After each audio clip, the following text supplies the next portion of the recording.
दोस्तों हम लोग क्या करते हैं उसके आगे का पढ़ते हैं समतल दर्पण। तो आप इसको थोड़ा नोट कर लीजिए। पहला पॉइंट है कि समतल दर्पण के द्वारा सदैव यानी ऑलवेज हमेशा आभासी तथा सीधा प्रतिबिंब दर्पण के पीछे बनता है। ठीक, दूसरा पॉइंट नोट करिए, समतल दर्पण के सामने रखी वस्तु की दूरी समतल दर्पण के पीछे बने प्रतिबिंब की दूरी के बराबर होती है। तो देखो पहले हम इसको मौखिक समझ लेते हैं, फिर हम लोग इसको डायग्राम से समझते हैं। तो समतल दर्पण यानी वो मिरर जिसमें तुम लोग अपना फेस देखते हो, ठीक, वो क्या है, प्लेन मिरर है। तो तुमको ऐसा लगता है ना कि मेरे जैसा शीशे के अंदर कोई और है, अर्थात आभासी है, अर्थात आभास होता है, अर्थात समतल दर्पण के द्वारा आभासी प्रतिबिंब बनता है। आपने कहा ठीक है, तो आप सीधे दिखाई देते हो ना, ऐसा तो है नहीं कि आपका पैर नीचे सर ऊपर, आपके पैर नीचे सर ऊपर है, अब दर्पण में पैर ऊपर हो जाए शीशे में और सर नीचे, तो ऐसा नहीं होता। और दूसरी चीज़, समतल दर्पण के सामने रखी वस्तु का प्रतिबिंब समतल दर्पण के पीछे बने प्रतिबिंब के दूरी के बराबर होता है। इसका ये मतलब हुआ, सपोज करो यहाँ पर समतल मिरर है, तो जितना मैं मिरर से दूर हूँ, प्लेन मिरर से, तो इसके अंदर जो तुम्हारा चित्र बन रहा है वो भी उससे उतनी ही दूरी पर है। अभी हम लोग इसको सिद्ध भी करते हैं। ठीक, तो नोट कर लिए हमें लगता है आप लोग। तो हम अब इसको मिटा रहे हैं, इसको मिटा रहे हैं। ठीक है, ये मिटने में दिक्कत दे रहा है भाई, लाइट का इस पर इफेक्ट पड़ रहा है, अर्थात ये सूख जा रहा है, रूखा रूखा हो जा रहा है। क्या हो जा रहा है ये, रुको 1 सेकेंड। वो क्या करते हैं, थोड़ा सा बताते हैं इसको, बहुत रूखा रूखा हो रहा था ना, अब ठीक है थोड़ा सा। ठीक,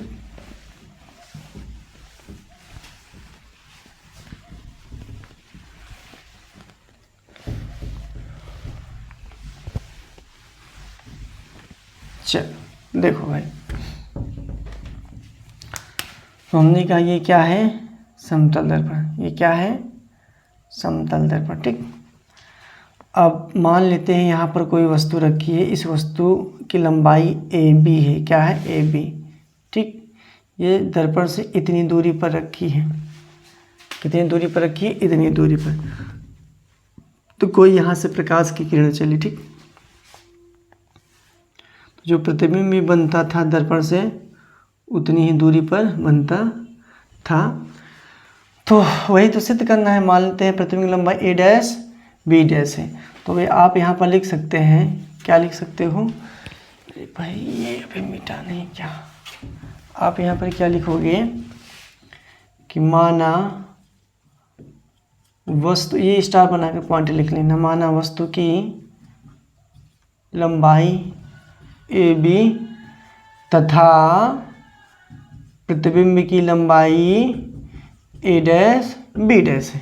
ठीक, तो हमने कहा यहाँ से कोई प्रकाश कहीं ऐसे गया और ऐसे वापस है चली आती है ना, आप लोगों ने पढ़ा था। अच्छा बढ़िया, इसको आप लोग सीधा बनाना। तो हमने कहा एक रेखा हम यहाँ से ले गए। ठीक, आपने कहा ठीक है सर जी, तो सेम एक रेखा हम लोग यहाँ से भी ले गए। ठीक, ये 90 डिग्री का कोण हुआ, आप बोलोगे हाँ सर जी। मैंने कहा ये भी 90 डिग्री का कोण हुआ, आप बोलोगे हाँ सर जी। मैंने कहा अगर मैं इसे थीटा मान लेता हूँ तो आप बोलोगे सर जी ये भी थीटा कोण हुआ। मैंने कहा ये कोई AB वस्तु है, तो जितनी बड़ी वस्तु होती है उतना बड़ा ही प्रतिबिंब बनता है और सीधा बनता है और आभासी बनता है समतल दर्पण पे। अर्थात आपको पहले से ही पता है क्या कि AB की लंबाई बराबर A' B', अर्थात प्रतिबिंब की लंबाई बराबर वस्तु की लंबाई या वस्तु की लंबाई बराबर प्रतिबिंब की लंबाई। तो इस पॉइंट को हम लोग मान लेते हैं C। तो अब समरूप है, अब हम लोग क्या करते हैं, समरूप त्रिभुज। तो समरूप का मतलब ये होता है, जैसे हमने कहा ये कोई वर्ग है, इसकी भुजा 8 है और ये 4 है। हमने कहा एक छोटा सा वर्ग है, सॉरी मान लो ये आयत है, ठीक है, इसकी भुजा हम मान लेते हैं 4 है और ये 2 है।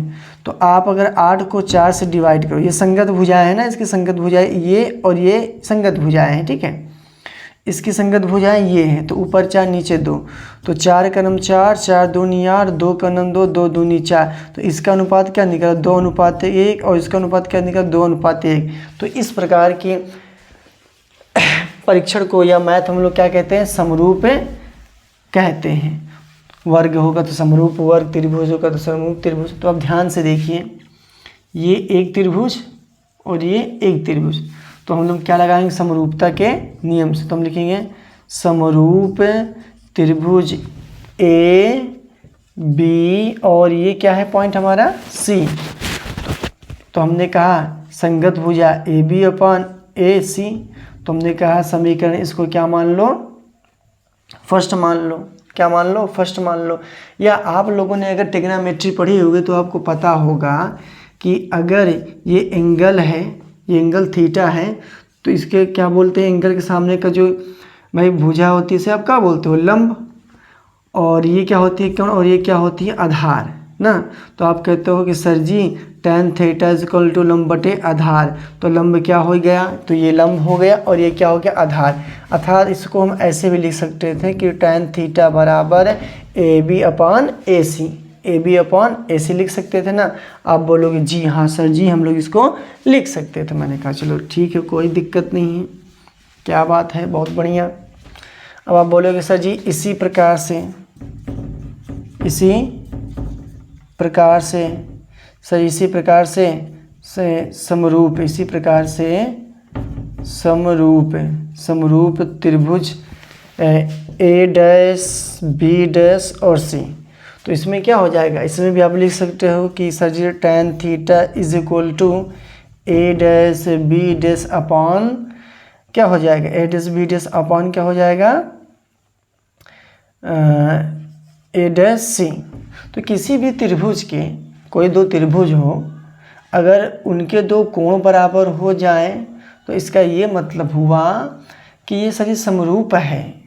अर्थात इसके सभी कोण, इसके सभी इनके संगत भुजाओं के अनुपात क्या होंगे, बराबर होंगे। दो कोण बराबर हो जाएं, एक कोण 90 डिग्री है, ये भी 90 डिग्री है, ये कोण थीटा है, ये भी कोण थीटा है, तो इनके संगत भुजाएं क्या होंगी, आप संगत भुजाओं का अनुपात क्या होगा, बराबर। अर्थात इस त्रिभुज की संगत भुजा ये और इस त्रिभुज की संगत भुजा ये, और जो इनका अनुपात निकलेगा इसके इन दोनों के बराबर होगा। या यूँ कह लो कि सर tan थीटा बराबर ए बी अपान ए सी, और इसमें भी tan थीटा बराबर ए डैश अपान tan थीटा बराबर ए dash B dash upon A सी। अब इसे हम कर सकते हैं इक्वेशन सेकेंड। क्या कर सकते हैं, इक्वेशन सेकेंड। अब आप लिख सकते हो यहाँ पर क्या कि from equation first and second से, आप यहाँ पर क्या लिखोगे, from equation first and second से, ठीक। तो मैंने कहा ठीक है। तो आप बोलोगे सर जी tan थीटा बराबर इतना है और ये tan थीटा बराबर इतना, अर्थात ये दोनों क्या हो गए, बराबर हो गए। तो A B upon A C is equal to A dash B dash upon A C. तो अब क्या है कि A B upon A C is equal to, आपने बोला था कि सर जी चूँकि ए बी यानी वस्तु की लंबाई बराबर ए डैश बी डैश प्रतिबिंब की लंबाई, तो जहाँ प्रतिबिंब की लंबाई है क्या यहाँ पर वस्तु की लंबाई लिख सकते हैं, आप बोलोगे सर बिल्कुल, क्योंकि ए बी बराबर ए डैश बी डैश था, ए बी बराबर ए डैश बी डैश था। तो इस प्रकार से जहाँ ए डैश बी डैश है वहाँ ए बी लिख लो, और यहाँ ए डैश क्या है, सी है, ए डैश क्या है, सी। तो देखो ये इससे कैंसिल, ये इससे कैंसिल, या यूँ कह लो तुलनाएं होंगी, कुछ भी कह लो। तो 1 upon A C is equal to 1 upon A dash C, इसको पलट दो या तिर्यक गुणा कर लो, तो क्या आ जाएगा, A dash C is equal to A C, या A C is equal to A dash C. अब इससे क्या है, देखो ध्यान से, ए सी क्या है, ए सी ये समतल दर्पण से वस्तु की दूरी, ए सी क्या है, समतल दर्पण से वस्तु की दूरी, और ए डैश क्या है कि समतल दर्पण से प्रतिबिंब की दूरी। तो देखो दोनों क्या निकली है, बराबर। तो आप पहले इसको लिखेंगे, फिर ये फिगर बनाएंगे, फिर इसको लिखेंगे, फिर इसको लिखेंगे। अब सबसे नीचे आप लिखेंगे अतः, क्या लिखोगे, अतः। अतः में क्या लिखोगे, अतः समतल दर्पण से वस्तु की दूरी, अतः समतल दर्पण से वस्तु की दूरी बराबर समतल, लिख लेना आप लोग, समतल दर्पण से प्रतिबिंब की दूरी। अतः समतल दर्पण से वस्तु की दूरी बराबर समतल दर्पण से प्रतिबिंब की दूरी। क्या लिखोगे?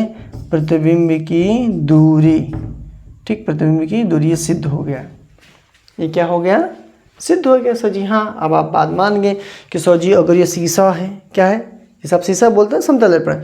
अगर इससे हम 10 सेंटीमीटर दूर हैं तो जो तुम्हारा चित्र बन रहा है अर्थात प्रतिबिंब बन रहा है वो भी शीशे के अंदर 10 सेंटीमीटर दूर होगा। क्या होगा? 10 सेंटीमीटर दूर होगा। तो ये शीशा है, आप इसको ऐसे रख दो। तो जैसे जैसे आप समतल दर्पण के शीशे के पास आएंगे ऐसे चल करके, वैसे प्रतिबिंब उसके अंदर आपको लगे कि वो भी पास आ रहा है चल करके।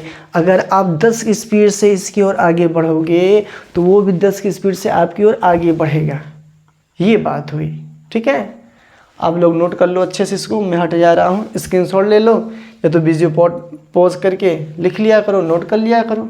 ठीक, आप लोग वीडियो अच्छा लगे लाइक करना, कमेंट में ज़रूर बताना लाइक करो या ना करो। ये ज़रूर बताने कि कैसा है कैसा नहीं है। और आप उन बच्चों को ज़रूर ये वीडियो सेंड करना जो इस बार हाई स्कूल में हैं, जो इस बार हाई स्कूल में हैं, ताकि उनको बिना कोचिंग के और घर बैठे सब कुछ मिल जाए, बस वो मेहनत करें। ठीक है, बाकी सवाल हो गए न्यूमेरिकल वगैरह तो टेंशन मत लेना। ठीक है, वो तो चुटकियों में हल हो जाएंगे। ठीक, तो ये भी कॉन्सेप्ट क्लियर हो गया समतल दर्पण के बारे में। अच्छा ठीक है, बढ़िया है, बहुत बढ़िया, अच्छी बात है। क्या है? अच्छी बात है। देखो, अब देखो ध्यान से कि सर जी हाँ ये तो हो गया। एक होता है रेखीय आवर्धन। क्या होता है? रेखीय आवर्धन। इसको हम लोग आगे बहुत अच्छे से एक्सप्लेन करेंगे। सिर्फ यहाँ हम लोग क्या करेंगे, थोड़ा सा पढ़ लेंगे। क्या करेंगे? थोड़ा सा हम लोग यहाँ पर पढ़ लेंगे, थोड़ा सा, ज़्यादा नहीं। तो लीनियर कह लो या लाइनर मैग्नीफिकेशन। मैग्नीफिकेशन का अर्थ होता है छोटा या बड़ा करना। ठीक, तो इसमें ये होता है कि रेखीय आवर्धन बराबर, रेखीय आवर्धन को प्रदर्शित करते हैं किससे? स्मॉल m से। तो रेखीय आवर्धन बराबर प्रतिबिंब की लंबाई बटे वस्तु की लंबाई। ये हाइट किसकी है? ये आई का मतलब क्या हुआ? Height of image. Height of image अर्थात प्रतिबिंब की लंबाई अपॉन वस्तु की लंबाई। तो प्रतिबिंब की लंबाई बटे वस्तु की लंबाई के अनुपात को क्या बोलते हो? रेखीय आवर्धन बोलते हो। और बाकी इसके बारे में हम लोग डिटेल से आगे जानेंगे। अभी यहाँ सबको क्या सीखे ना वो समझो हमारी बात। मैं अगर आपसे बोलूँ ये क्या है? समतल दर्पण है। तो आपने अभी देखा कि सर जी जितनी बड़ी वस्तु है, जैसे अगर 5 फीट वस्तु है तो इसका प्रतिबिंब भी कितनी फीट बनता है? 5 फीट ही बनता है। तो आप कहोगे सर जी वस्तु की लंबाई को ओ से, प्रतिबिंब की लंबाई को आई से रिप्रेजेंट करते हैं। तो हमने कहा चलो ठीक है, m बराबर, आपने कहा सर जी प्रतिबिंब उतना ही बड़ा है 5 फीट और वस्तु भी कितनी है सर जी? 5 फीट। तो फीट से फीट कैंसिल, 5 से 5 कैंसिल था, m इज इक्वल टू कितना आ गया? 1। इसका मतलब ये हुआ कि दोनों बराबर हैं। दोनों बराबर मतलब ये कि समतल दर्पण के सामने जितनी बड़ी वस्तु रखोगे उतनी ही बड़ी उसका प्रतिबिंब बनेगा, उतना ही बड़ी उसका प्रतिबिंब बनेगा। और यहाँ हमको प्लस माइनस से मतलब नहीं सर यहाँ प्लस है कि माइनस है। तो इसे शुद्ध हम लोग मॉड में लिखते हैं कि m इज इक्वल टू 1 अर्थात समतल दर्पण का रेखीय आवर्धन, समतल दर्पण का रेखीय आवर्धन क्या होता है? 1 होता है। समतल दर्पण का रेखीय आवर्धन क्या होता है? 1 होता है। ठीक, इसको इतना जल्दी से आप नोट कर लो। ठीक, नोट हो गया। चलो आगे देखते हैं हम लोग।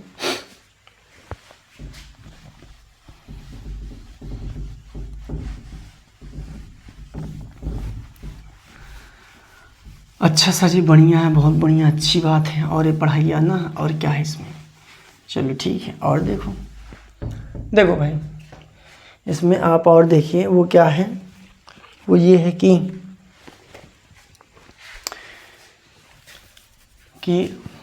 ठीक है कि सपोज करो 2 समतल दर्पण हैं। क्या है? 2 समतल दर्पण हैं और ये एक दूसरे से किस कोण पर झुके हैं? एक दूसरे से मान लो ये थीटा कोण पर झुके हैं। तो विचलन कोण आपको याद होगा ना कि सर जी ये क्या था, समतल दर्पण था। ये रेखा आ रही थी और समतल दर्पण के आने से रेखा के मार्ग में परिवर्तन हो गया। तो रेखा यहाँ जाना चाह रही थी, रेखा जी चली गई यहाँ। तो इतना ही क्या होता है, विचलन को जिसे आप लोग बोलते हो डेविएशन एंगल, इसे डेल से प्रदर्शित करते हो।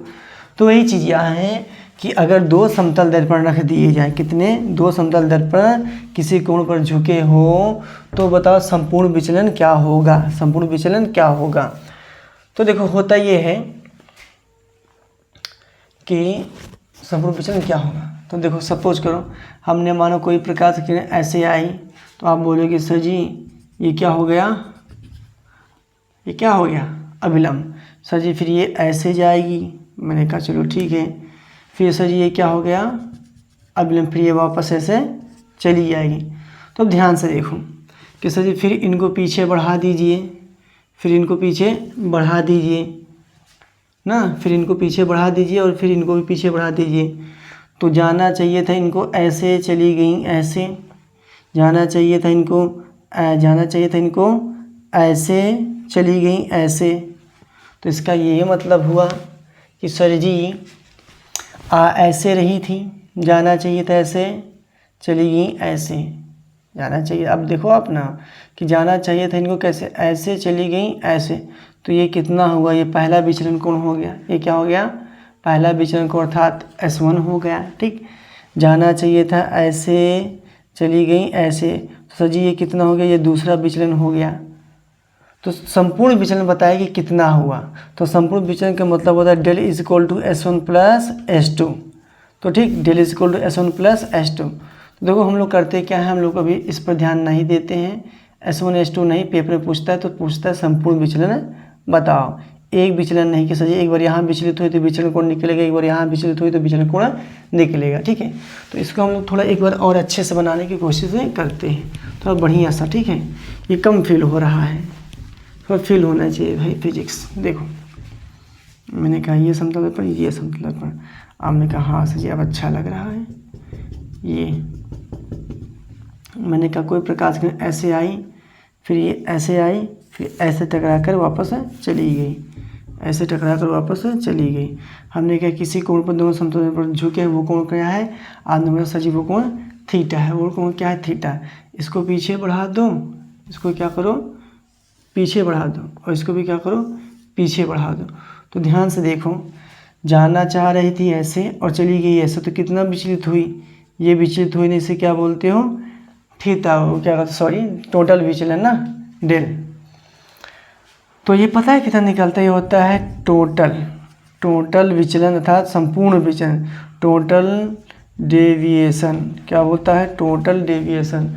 Total deviation is equal to del is equal to 360 360 minus क्या होता है 2 थीटा।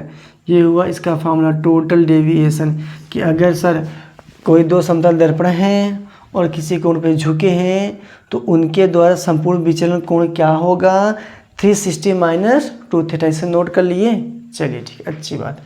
अब इसी बेस पे हम लोग एक सवाल पर आते हैं। ठीक है, आओ।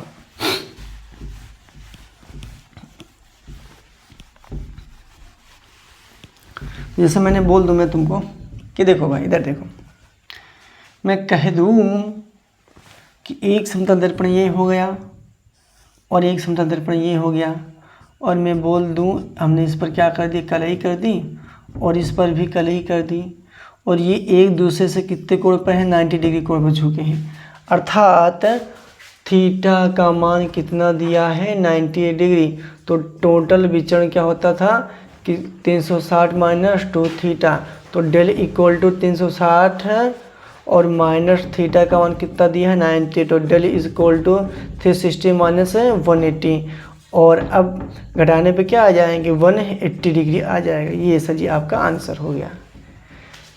तो ये हमारे सूत्र से हो गया क्या कि संपूर्ण विचलन था total deviation is equal to 360 minus 2 theta.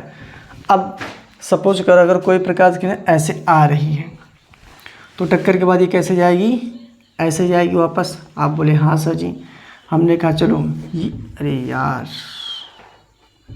ये साले खींचती क्यों ना सीधा, यह विलम्ब हो गया। तो आपने कहा सर जी चलिए ठीक है, ये डैश अभिलंब हो गया। मैंने कहा चलो ठीक है। फिर आप बोले सर ये ऐसे चली गई, तो हमने कहा ठीक है, ये क्या हो जाएगा, अभिलंब हो जाएगा। ठीक है, अब आपको पता है जितना कोण ये होगा उतना कोण ये होगा, तो हम लोग यहाँ पर क्या कर लेते हैं, मान लेते हैं, माना I बराबर यक्स। तो और आपको ये भी पता है कि I बराबर R होता है, तो अगर ये I हुआ तो ये R, तो I बराबर I ये भी, तो I ये भी, तो I बराबर यक्स। तो जितना ये यक्स होगा उतना यक्स ये होगा। और ये कितना होगा, टोटल कितना होता है 90, तो ये कितना हो जाएगा, ये हो जाएगा आपका 90 माइनस यक्स। ये कितना हो जाएगा, 90 माइनस यक्स। ठीक, मैंने कहा चलो बहुत बढ़िया है। तो ये देखो ध्यान से अब इसको देखना, ये कितना है 90 आया है, और ये कितना है 90 माइनस यक्स है, और इसको पूछ रहा है तो टोटल कितना होता है 180। तो मान लेते हैं y है, तो y प्लस त्रिभुज के तीनों कोणों का योग क्या होता है भाई 180। तो इसे किसके बराबर करेंगे 180। तो देखो 90 जोड़ के 180 डिग्री हुआ, तो ये इससे पूरा कैंसिल, इसको वहाँ ले जाकर 75 था, तो y बराबर क्या हो जाएगा x। y बराबर क्या निकल कर आया x, अर्थात सर जी ये कितना हो गया x हो गया। तो जितना कोण ये उतना कोण ये x, तो टोटल कितना होता है 90 का इतना x हो गया, तो ये कितना हो गया 90 माइनस एक्स, और ये कितना हो गया 90 माइनस एक्स। क्या कोई प्रॉब्लम है सर जी? प्रॉब्लम तो नहीं है, लेकिन चित्र साथ छोटा बन गया है तो फिर से बना देते हैं। ठीक, चित्र क्या बन गया छोटा, तो हम लोग फिर से इसे आप नोट कर सकते हो। ठीक है, इसे नोट कर लो तो मैं मिटा दूँ। ठीक, चित्र थोड़ा छोटा बन गया, थोड़ा बढ़िया से बनाए। ठीक है, चलो आप बोले हाँ सर जी अब ठीक है, अब बढ़िया है चित्र। बहुत छोटा सा बन गया तो समझ में कम आ रहा था, फील कम आ रहा था। ये पर कितना है हमारा 90 डिग्री। तो मान लेते हैं ये कोई आपतित प्रकाश की किरण है, और ये फिर ऐसे गई। आपने कहा चलिए ठीक है, हमने कहा ये क्या है अभिलंब, ये क्या हो गया अभिलंब। तो अगर हमने इसको यक्स माना तो ये भी क्या होगा यक्स। तो ये कितना हो जाएगा, टोटल 90 होता है, तो ये कितना हो गया 90 माइनस एक्स, और ये कितना निकल कर आया था एक्स, और ये फिर ये ऐसे चली गई, तो ये क्या हो गया अभिलंब हो गया। अगर ये एक्स है तो ये भी कितना होगा एक्स। तो अगर ये एक्स हो गया तो टोटल कितना होता है 90, तो ये कितना हुआ, ये हुआ 90 माइनस एक्स। तो जितना ये होगा उतना ये होगा, तो ये 90 माइनस एक्स हो गया।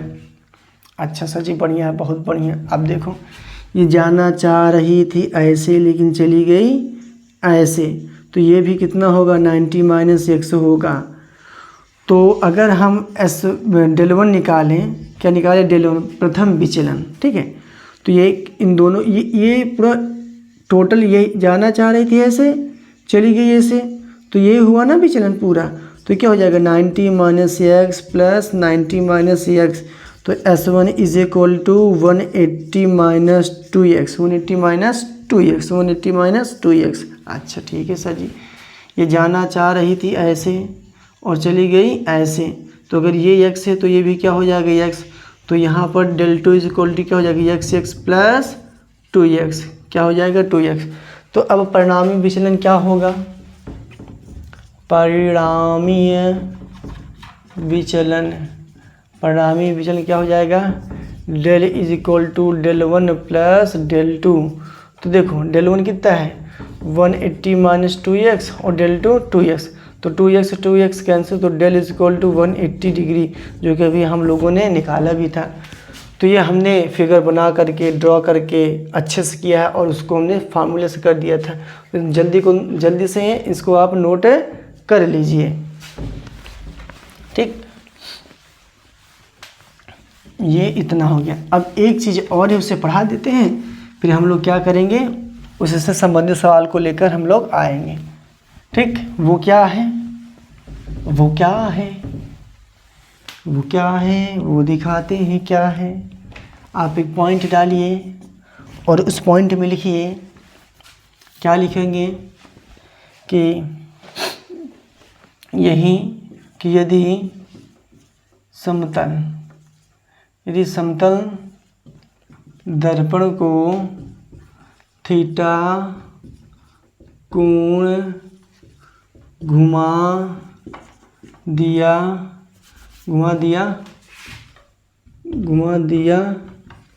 जाए तो परावर्तित प्रकाश किरण टू थीटा कोण घूम जाती है।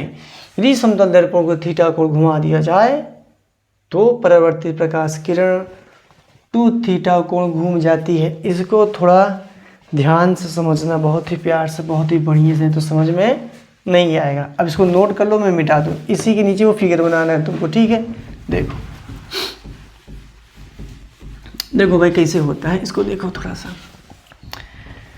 मैंने कहा कि ये रहा आपका समतल दर्पण। आपने कहा बहुत बढ़िया सर जी। मैंने कहा ये आपकी आपतित किरण, ये आपकी परावर्तित किरण, ये हो गया अभिलंब। आपने कहा ठीक है। मैंने कहा रिफ्लेक्टेड किरण, यानी ये रिफ्लेक्टेड किरण है, सॉरी इंसिडेंट रे है यानी आई, ये नॉर्मल यानी N1, ये रिफ्लेक्टेड रे यानी R1 है। आपने कहा सर जी ठीक है, बढ़िया है। आपतित किरण, परावर्तित किरण, और ये क्या है, अभिलंब है। ये क्या है, समतल दर्पण। अब इस समतल दर्पण को मैं थोड़ा घुमाकर ऐसे कर दूं। कैसे कर दूं, ऐसे कर दूं, तो कहीं ना कहीं ये ऐसे हो जाएगी। कैसे हो जाएगी, ऐसे हो जाएगी ना। आप लोग एक काम करना, इसमें 2-2, 3-3 कलर के पेन यूज़ करोगे तो बहुत ही अच्छा समझ में आएगा। तो हमने इसको कैसे घुमा दिया, ऐसे। तो मान लेते घुमाने में थीटा कोण बढ़ गया भाई। ऐसे था, ऐसे कर देते कितना हो गया, मान लेते थीटा कोण घूम गया, तो ये भी कितना हो गया, थीटा कोण। अर्थात हमने इसको कैसे घुमाया है, नीचे। ऐसे था, ऐसे कर दिया, ठीक। ऐसे था दर्पण, ऐसे कर दिया, थीटा हो गया। अच्छा, तो हमको ये बताओ भाई कि अगर ये समतल दर्पण है और ये अभिलंब है, तो समतल दर्पण को ऐसे घुमाओगे तो क्या अभिलंब ऐसे ही रहेगा? तो आप बोलोगे अभिलंब नहीं सर, अभिलंब भी घूम जाएगा ना। तो वही चीज़ है, देखो अभिलंब भी घूम जाएगा। तो अभिलंब अब कैसे हो गया, ये हो गया, इसे बोलते हो N2। इसे भी हम लोग दिखा दें डैश डैश, ठीक। अच्छा, तो आपको पता था कि सर जी आपतित किरण और ये अभिलंब के साथ कितना कोण बनाती है? आप बोलोगे सर जी आई आपतन कोण बनाती है। हमने कहा चलो ठीक है, बढ़िया है। मैंने कहा कि परावर्तित किरण कितना बनाती थी? तो आपने कहा सर जी आई ए भी बनाती थी। मैंने कहा चलो ठीक है, बढ़िया है। अब आपने कितना कोण घुमा दिया, थीटा। तो ये कितना कोण घूम गया सर जी, ये थीटा कोण घूम गया। अब बताओ ये पहली आपतित किरण दूसरे अभिलंब के साथ कितना कोण बनेगा? आप बोलोगे सर जी आई प्लस थीटा, आई प्लस थीटा। तो यहाँ से एक और परावर्तित किरण जाएगी, जिसे बोलोगे R2। तो ये कितना कोण घूमेगी, ठीक। तो अब हमें पता है किसका मान चाहिए, हमें यही मान चाहिए कि परावर्तित किरण यहाँ से यहाँ गई, इसका मान मतलब इसे बोलते हैं फाई। क्या बोलते हो, फाई। अब हमको किसका मान चाहिए, यही का मान चाहिए। तो आपतित किरण और सेकंड नॉर्मल अर्थात अभिलंब के साथ आई प्लस थीटा का कोण बनाती है। तो सेम वही लॉजिक लगाओ कि सर जी आपतित अभिलंब और परावर्तित किरण भी कितना बनाएगी, आई प्लस थीटा बनाएगी। कोई दिक्कत किसी को नहीं है। अब आपको मान चाहिए किसका, आपको मान चाहिए इसका। तो इसका अगर आपको मान चाहिए तो आप क्या करोगे कि सर जी इस पूरे में से, अर्थात इसमें में से, किसमें में से, इसमें से,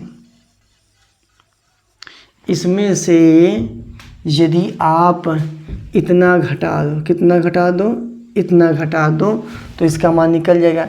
इस पूरे में से इतना घटा दो तो इसका मान निकल जाएगा। आप बोलोगे हाँ सर। तो इसे देखो, ये क्या है, फाई है। तो फाई इज इक्वल टू, तो इस पूरे में से ये पूरा कितना है, बोलो आई प्लस थीटा है। अब घटाना है तो माइनस लगा लो। कितना घटाना है, इतना घटाना है। और ये कितना है नहीं पता, लेकिन ये पूरा पता था, कितना था, आई था। ये कितना था, आई। ये पूरा आई देखो, निकालना तो देखो भाई कितना है। अब सपोज करो ये निकालना है आपको, क्या निकालना है, ये निकालना है। तो ये अगर पूरा आई है और ये थीटा है तो ये कितना होगा भाई, ये पूरा आई है और ये थीटा है, तो कितना होगा I minus theta, I minus theta, ये क्या हो जाएगा आई माइनस थीटा। तो phi is equal to I plus theta, minus का गुणा कर लो तो हो जाएगा माइनस माइनस प्लस, आई से आई कैंसिल, तो phi is equal to two theta, क्या हो जाएगा 2 थीटा। तो मैंने यही तो लिखा था कि समतल दर्पण को थीटा कोण घुमाने पर परिवर्तित किरणें कितना कोण घूम जाती है, कितना घूम गई भाई 2 थीटा कोण घूम जाती है, 2 थीटा कोण क्या हो जाती है, घूम जाती है। ठीक, अब इस पर सवाल हम लोग अगले वीडियो में लेकर आएंगे। ठीक, तब तक के बने रहिए, और जो चीज़ समझ में नहीं है आप उसे एक बार 2 बार देख सकते हो। ठीक, और कमेंट में ज़रूर बताना कि वीडियो आपको कैसा लग रहा है। नीरज।